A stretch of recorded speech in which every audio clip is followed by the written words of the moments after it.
Tristan Kumar's Dying Planet. Narrated by Tristan Kumar. Act 2. Nightmares. Part 6. No One Can Leave. As the song ended, the ship lurched to slow down. We all thought we were arriving, but the true question was, were we? We all ran to the cockpit and looked out of the window, but we didn't turn out to land, but instead, the red sun was just roaring out after devouring Earth and everything in its path. We all sighed, then the clock went from 5 minutes to 45 minutes. We all gasped. Then a screen at the top of the pod showed President Jones. He said, "This is a pre-recorded message. The propulsion of the sun should have occurred sometime around now, and that will send the ISS back a few thousand miles. We are very sorry for this, but we wish the best for you.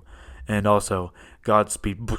But he got cut off. Suddenly, a person in a black hood and a black skull mask appeared on the glitchy screen with a red background. We were startled by this. "Hello, children, Godspeed indeed," the glitchy voice said.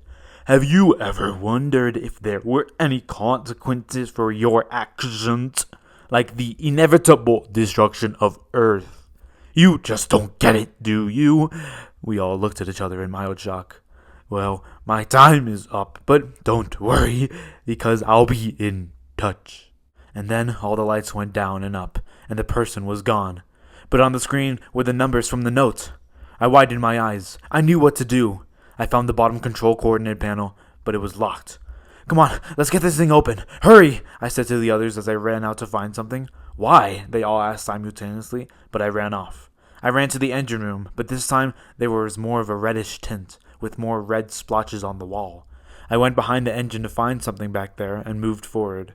But suddenly, the person came in. Yes, the same one who shot the engine last time. This time, they were panting and limping. They quickly climbed the ladder and shot the engine as it roared once more.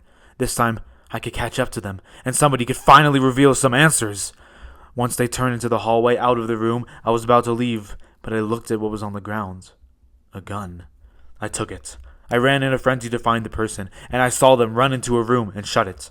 I ran and stopped. There was a keyboard keypad to enter. I knew of only one thing to put. I typed in the letters GODSPEED, Godspeed, and a green light flashed. I busted open the door, pointed the gun at the person, and yelled, "Stop! Who are you?" The person was bandaging their hands, but stopped and slowly turned to face me. They had black goggles and a black bandana on. I shuffled forward and tore off the goggles and pulled down the bandana. It was a girl who looked about 14, my age, with black hair, and she was bruised and weak. "Who are you?" I asked, still pointing the gun at her. Suddenly there was a roar from the engine, and I was scared but didn't turn to look. "I'm Sylvie, and I need to go back to the engine. So if you could just let me..." She tried to stand up and bolt to the door. I almost shot at her feet as a warning shot, but I didn't because there was probably limited ammunition, and we were in space. So I aimed at her more intently with a not-so-real intent to fire and glared at her. She did as I said. "Sylvie, now is it? Alright, where did you come from? How are you here?" She stuttered. "Listen, I need you to go to your cockpit and forget about me. But remember this. Let me be, and reroute away from the International Space Station. It's not what you think," she said. Then the ship rocked and Sylvie ran out. I shouted but didn't shoot. I didn't even have the courage to do it. I went back to the cockpit and played some more songs as we drifted for the next 20 minutes or so. The last song that played before the disc ran out was "Is This the World We Created?", also by Queen. Truly sad, I've got to say. I feel like this was something I could say when the Earth blew up, in this world full of corrupt thoughts and ideas while people can't beg to differ. But this time has passed. I eventually dozed off and expected some sleep, but I awoke nonetheless, but not in real life. By the butterfly I saw before Earth blew up. But this time, a glowing white path led to a door at the end of the starry sky. Usually the backdrop behind the Earth was pure black, but this was different. And once I reached the door, I was flooded with lights. I woke in the garden of a temple. In the middle of the garden was a cherry blossom tree.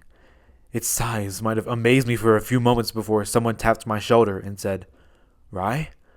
I spun around, and it was Oscar. "Oscar, where am I? I thought you were dead. You died back on Earth." I finished looking around and at him. "Follow me. We don't have much time," Oscar said, as he began to walk toward the cherry blossom tree. I looked around, and then at him more intently. When he turned to look and see if I was coming along, I did. "How long have you been here?" I asked. "Oh, not too long. After I died, I came here and met some old dead people." He continued to speak, but that caught my immediate, longing attention. "Hey," I interrupted. "Was there anyone here that, looked like me?" I asked, seeking hope. "Yeah, actually. They even said that I think they're your parents. Look, there they are," he said as he pointed to the sunset as the two began to walk towards us. I was beyond happy, so anxious to finally see my parents again. But as they came over the hill, someone ran up to them, and they turned around. I was shocked. Who was this? I ran through the grass to the person, but suddenly reached the top to see nothing. It just dropped down into a black void. Then Oscar scared me by placing his hand on my shoulder tightly. I turned around, but something was wrong. One of his eyes had turned red with no pupil. It almost seemed to be glowing as well. I stepped back from him. "No one can leave!" he yelled at me. I shoved past him, but he grabbed me. The seemingly possessed Oscar grabbed my arm and suddenly had a knife out of nowhere. I kicked away from him and ran to the blossom tree to get some high ground.